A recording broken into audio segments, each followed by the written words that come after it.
Marlon Tapalis kayang-kaya na raw niyang tapusin si Inoue kasi naka-knockout na siya sa sparring. Sa tingin niyo mga idol, sapat na ba ang pag-knockout sa ka-sparmate na masabing matatalo na niya si Inoue?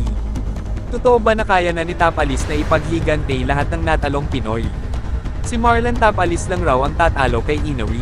Sa tingin niyo mga idol, kayang-kaya na ba ni Inoue saluhin ang suntok ni Marlon Tapalis? Ano ba dapat gawin ni Tapalis, didikitan niya ba or tatakbo lang siya sa luna? Or maganda makipagsabayan siya sa lakas ni Inoue?